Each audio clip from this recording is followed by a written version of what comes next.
சொர்க்கத்துக்கு நீங்கள் வந்துட்டீங்க, சொர்க்கத்துக்குள்ளே இப்போ நீங்கள் வந்து விட்டீர்கள், இங்கே ஏதாவது உங்களுக்கு நான் இன்னும் அதிகமாக கொடுக்கணுமா? உதாரணத்துக்கு ஒரு ஒரு ஒரு விருந்தாளி வருகிறார், அவருக்கென்று ஒரு அறையை ஒதுக்குகிறோம், படுக்கைகளை ஒதுக்குகிறோம், அவருக்கான எல்லாவற்றையும் செய்து கொடுத்து விட்டு நம்ம என்ன செய்வோம்னு சொன்னால், இன்னும் ஏதாவது போதுங்களா, இன்னும் ஏதாவது வேணுமா, வேண்டாம் சொல்லுங்கள் செஞ்சு கொடுக்குறேன் அப்படின்னு சொல்லி கேட்போமா இல்லையா? அதுபோல அல்லாஹ்வுக்கு சுப்ஹானஹு வ தஆலா சொர்க்கவாதிகள் சொர்க்கத்திற்கென்று முடிவு செய்யப்பட்டு சொர்க்கத்துக்குள்ளே வந்த உடனே அல்லாஹ் கேட்குறான், இன்னும் உங்களுக்கு ஏதாவது அதிகம் வேண்டுமா என்ற கேளுங்க, நான் கொடுக்குறேன் அப்படின்னு சொல்லி என்ன செய்கிறான்னு சொன்னால், உயர்ந்தவனான அல்லாஹ்வுக்கு சுப்ஹானஹு வ தஆலா அந்த சொர்க்கவாதிகளிடத்திலே கேட்கின்றான். அப்படி கேட்கிற பொழுது சொர்க்கவாசிகள் சொல்லுவாங்க, சொர்க்கவாதிகள் அப்போ பதில் சொல்லுவதாக பெருமானார் ஸல்லல்லாஹு அலைஹி வஸல்லம் சொல்கிறாங்க, ஃபயக்கூலூன அலம் தப்யது உஜூஹனா, எங்களுடைய முகத்தை பிரகாசமானதாக, எங்களுடைய முகத்தை பிரகாசமானதாக, சந்தோஷத்திலே மகிழ்ச்சியிலே பிரகாசிக்கக்கூடியதாக அல்லாஹ் நீ ஆக்கியிருக்கிற பொழுது நாங்கள் இன்னும் எதை அதிகமாக கேட்கணும்னாங்க, எங்களுக்கு வேறு என்ன வேண்டும், என்ன என்ன தேவை இருக்கிறது என்று அந்த சொர்க்கவாசிகள் என்ன செய்வாங்கன்னு சொன்னால் அல்லாஹ்விடத்தில் அப்படி பதிலுக்கு மீண்டும் ஒரு கேள்வியை கேட்பார்கள் என்று பெருமானார் ஸல்லல்லாஹு அலைஹி வஸல்லம் சொல்கிறாங்க. அதோடு மட்டுமல்ல, அலம் துதுகில்னல் ஜன்னத்தை, சொர்க்கத்தில் கொண்டு வந்து எங்களை வச்சிருக்கிற ரொம்ப அற்புதமான ஒரு சொர்க்க பூஞ்சோலை, அதில் கொண்டு வந்து எங்களை இங்கே வச்சிருக்கிற நீ,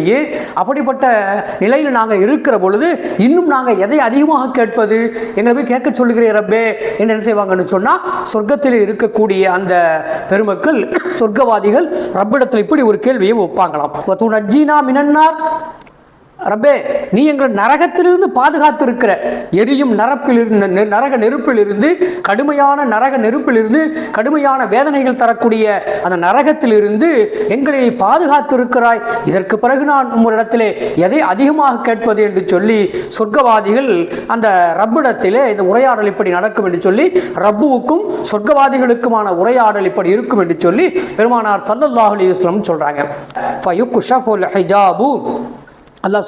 சொல்ல போகிற நேரத்தில் அல்லாஹுக்கும் அந்த சொர்க்கவாதிகளுக்கும் இடையில் இருக்கக்கூடிய ஒரு திரை ஒன்று இருக்குமாம், அந்த திரை அகற்றப்படுகிறது. இப்போ என்ன சார் அல்லாஹ் அப்படி கேள்வியெல்லாம் கேட்டுட்டு அவங்க திரும்பி சொர்க்கவாதிகள் கேள்வி கேட்ட உடனே தன்னுடைய திருப்தியை வெளிப்படுத்தின உடனே திரையை அகற்றுகின்றான், அது அகற்றப்படுகிறது. அப்போ அல்லாஹ் தன்னுடைய அந்த பொருத்தத்தை, தன்னுடைய லிகாவை, அந்த பொருத்தத்தை, திரையை அகற்றி என்ன செய்கிறான்னு சொன்னால் காட்டுகின்றான், இதை விட விருப்பமானதாக வேறு எதனையும் கொடுக்கப்பட மாட்டீர்கள், இப்போ பார்த்து கொள்ளுங்கள், என்னை பார்த்து கொள்ளுங்கள், என்னுடைய திருப்தியை நீங்கள் பார்த்து கொள்ளுங்கள், ரப்பை நீங்கள் நேராக சந்திக்கிறீங்க பார்த்துக்குங்கன்னு சொல்லி அல்லாஹ் என்ன செய்வான்னு சொன்னால் திரையை அகற்றி தன்னை அங்கே வெளிப்படுத்துவான்.